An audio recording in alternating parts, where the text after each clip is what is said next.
मैं इंदिरा गांधी नहर, वही नहर जिसे राजस्थान के रेगिस्तान की जीवन दायिनी के नाम से जाना जाता है। मैंने बंजर रेगिस्तान में हरियाली लाने का काम किया है। जहां एक समय तपती धूप में जाना कोई पसंद तक नहीं करता था, वहां चेहरों पर मुस्कान और खेतों में खुशहाली लाने का काम मैंने ही किया। जैसा कि मेरे नाम के साथ भूतपूर्व प्रधानमंत्री इंदिरा गांधी का नाम जुड़ा है, तो आप लोगों को लग रहा होगा कि मेरा निर्माण इंदिरा गांधी ने करवाया होगा, लेकिन असल में ऐसा नहीं है। मेरा पुराना नाम गंग नहर था, जिसे बाद में बदलकर इंदिरा गांधी नहर कर दिया गया। मेरे निर्माण के पीछे और मेरा नाम बदलने के पीछे एक बहुत लंबी दास्तान है, जिसे आज मैं आपके सामने बताने जा रही हूं, जिसके लिए आप मेरे साथ अंत तक बने रहें। आपके सामने मैं कुछ ऐसी बातें उजागर करूंगी जो शायद आपने नहीं सुनी होंगी। मैं आपको इस कहानी के शुरू में लिए चलती हूं। थार का मरुस्थल ये दुनिया का 17वां सबसे गर्म मरुस्थल है। जब भारत और पाकिस्तान का बंटवारा हुआ तो ये मरुस्थल भी बंट गया। पाकिस्तान में सिंध और पंजाब को मिला इस मरुस्थल का एक छोटा सा हिस्सा, लेकिन भारत को इसका एक बहुत बड़ा हिस्सा मिला, और उसमें भी 90% मिला राजस्थान को। एक समय था जब यहां पानी खोजना भूसे में सुई खोजने के बराबर था, और गर्मी इतनी भयानक होती थी कि यहां से कोई भूल कर भी गुजरना नहीं चाहता था। यहां गर्म हवाओं के थपेड़े होठों पर पपड़ियां ला देती थी। यहां के लोगों ने गर्मी की हरमार और सितम को सहते हुए सैकड़ों साल बिताए थे, लेकिन छप्पनी अकाल ने तो तबाही मचाई। उसके बाद लोगों को पानी का इंतजार था। साल 1899 में पड़े सदी के सबसे भयानक अकाल, जिसे छप्पनी अकाल कहा जाता है, ने रियासत के राजाओं को पानी की समस्या पर सोचने को मजबूर कर दिया था। इस पर विचार कर रहे थे बीकानेर के महाराजा गंगा सिंह। उन्होंने कई लोगों से मशवरा किया और फिर नहर बनवाने की ठानी। जिस साल अकाल पड़ा था, उसी साल यानी 1899 में हिसार के टोहना में कंवर सेन का जन्म हुआ। कंवर सेन गुप्ता वो नाम है जिसे राजस्थान के कम लोग ही जानते हैं, लेकिन अगर कंवर सेन न होते तो न ही इंदिरा गांधी नहर होती, और शायद आप और हम भी पानी तलाशने की मशक्कत कर रहे होते, जितने की हमारे पुरखों ने की थी। वो कहते हैं ना, प्रकृति अपने साथ आसानी से खिलवाड़ नहीं करने देती, तो फिर मरुस्थल कैसे करने देता। 50 डिग्री से ऊपर का पारा, आंधी और तूफान, न मशीन और न टेक्निक और न ही इंजीनियर्स।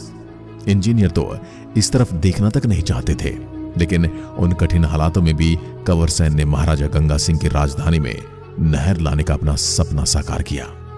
मेरे निर्माण में लाखों चुनौतियां आई, हजारों कठिनाइयां आई, और बहुत से लोगों ने अपनी जान तक गंवाई। मेरे निर्माण में किसने किया खून पसीना एक, और कैसे मरुस्थल के सीने को चीर कर एक 600 किलोमीटर लंबी नहर का निर्माण हुआ। आइए जानते हैं।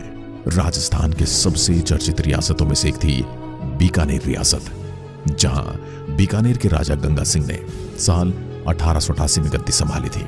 वे खुले विचारों वाले और दूरदर्शी थे।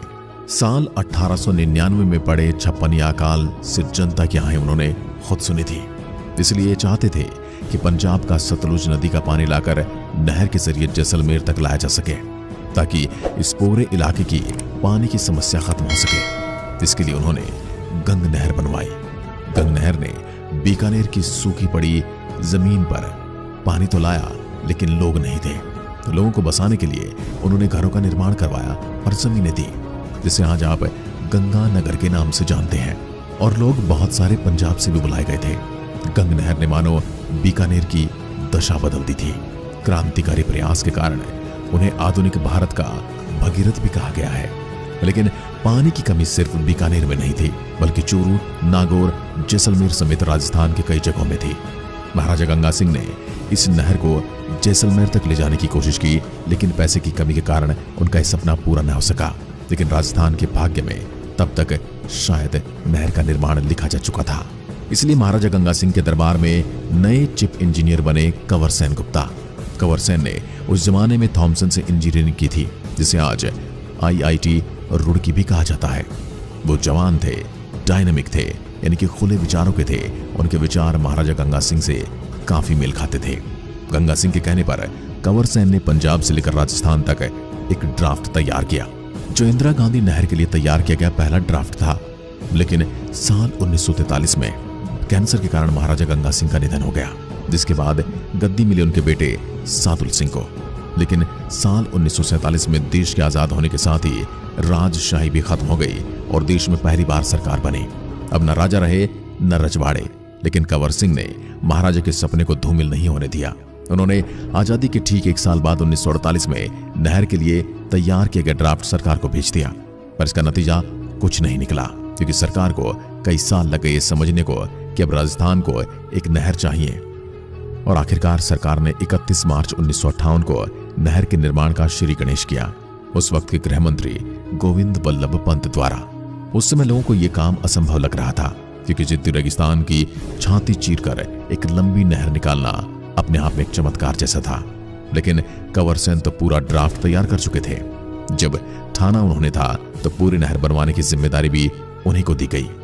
इस नहर परियोजना का नाम दिया गया राजस्थान नहर परियोजना, और ये तय किया गया कि पानी पंजाब देगा। पंजाब भी एक अच्छा पड़ोसी होने के नाते पानी देने को तैयार हो गया। पंजाब के फिरोजपुर में हरी के नाम की एक जगह पर सतलुज और व्यास नदी का संगम होता है, और यहीं पर हरी के बैराज बनाया गया। इस बैराज से नहर निकालकर राजस्थान लाई जा रही थी। लेकिन यही तो असली समस्या थी।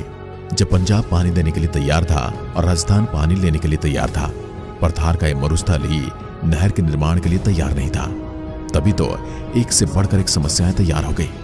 गर्मी में भयानक गर्मी पड़ी और सर्दी में भयानक ठंड, धूल भरी आंधियां, रेत के बवंडर, मौसम इतना खराब कि कोई भी इंजीनियर यहां काम करने के लिए तैयार ही नहीं होता था। उस वक्त ना ही कोई आधुनिक मशीनें थी, लेकिन कंवर सेन और उनकी टीम तैयार थी। वो जानते थे कि इन हालातों में रेगिस्तान का जहाज ही काम आ सकता है। इसलिए ऊंटों को मिट्टी खोदने के काम में लाया गया। सबसे मेहनती कहे जाने वाले जानवर गधों ने ऊंटों का साथ दिया। हजारों मजदूरों को सैकड़ों जानवरों ने कई घाटों पर काम किया। इंजीनियर्स ने भी बिना थके कई घंटों तक काम किया। लेकिन भयानक गर्मी और आंधियों ने ऐसे हालात खराब कर दिए थे कि ये शब्दों में बयान नहीं किया जा सकता। मौसम की मार, गर्मी, आंधी से तंग आकर इंजीनियर से काम छोड़कर बीच में ही जाने लगे। इस नहर के निर्माण के लिए इंजीनियर ढूंढना बहुत बड़ा चुनौतीपूर्ण काम हो गया था। इसलिए परियोजना के चीफ इंजीनियर अलग अलग पॉलिटेक्निकल और इंजीनियरिंग कॉलेज में जाकर इंजीनियर को योजना में काम करने के लिए आमंत्रित किया करते थे। कंवर सेन और उनकी टीम ने यह तय किया था कि इस काम को जल्दी से जल्दी पूरा करना होगा। इसलिए युद्ध स्तर पर ऊंटों और गधों को काम में लगाया गया। मजदूरों की संख्या भी बढ़ा दी गई और काम की रफ्तार भी 2 गुना कर दी गई। कहा जाता है ऊंटों और गधों से मिलकर इतनी मिट्टी की खुदाई की और ढुलाई की गई कि उसमें पूरी धरती के चारों तरफ 20 फीट चौड़ी सड़क बनाई जा सकती थी। ये जानवर नहीं होते तो नहर न बन पाती, बिल्कुल भी संभव नहीं था। लेकिन कठिन मौसम में ढुलाई करते करते कितने ही ऊंटों और गधों ने दम तोड़ दिया। कई मजदूरों और इंजीनियरों ने अपनी जान गंवा दी, लेकिन काम को रोका नहीं गया।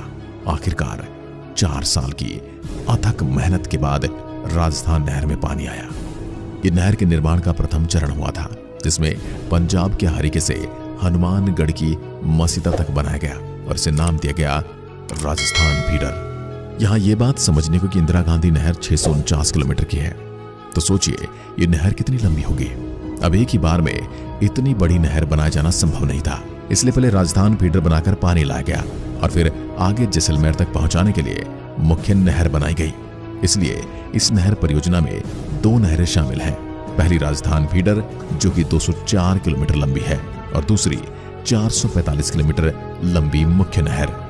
नहर की राजस्थान में एंट्री हो सके इसके लिए 204 किलोमीटर लंबी नहर बनाई गई, जिसका 170 किलोमीटर का हिस्सा तो पंजाब और हरियाणा में ही था। इसका 34 किलोमीटर का हिस्सा ही राजस्थान में आया था। लेकिन राजस्थान के लोगों को निराशा न हो, इसलिए पहले चरण में ही मुख्य नहर को भी 189 किलोमीटर लंबा हिस्सा तैयार कर दिया गया था। 11 अक्टूबर 1961 को सर्वपल्ली राधाकृष्णन ने राजस्थान नहर का उद्घाटन किया और इस नहर में पहली बार पानी आया। नहर के पानी ने मरुभूमि की सूखी जमीन को ही नहीं बल्कि इंसानों के चेहरे पर भी हरियाली ला दी। अब लोगों को पीने और सिंचाई का पानी मिलने लगा। नहर के आते ही आसपास के इलाकों की रंगत बदलने लगी।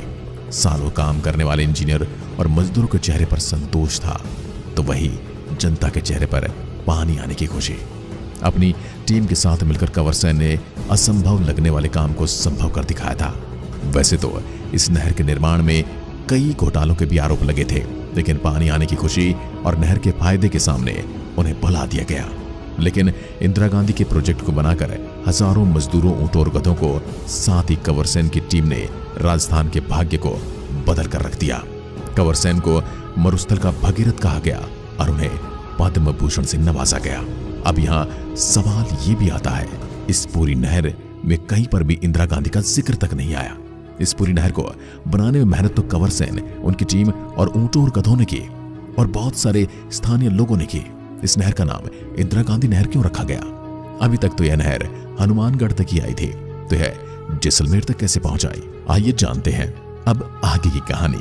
जैसलमेर तक नहर पहुंचाने के लिए हनुमानगढ़ के मसीतावली हेड से लेकर जैसलमेर के मोहनगढ़ तक नहर का दूसरा हिस्सा बनाना शुरू कर दिया गया।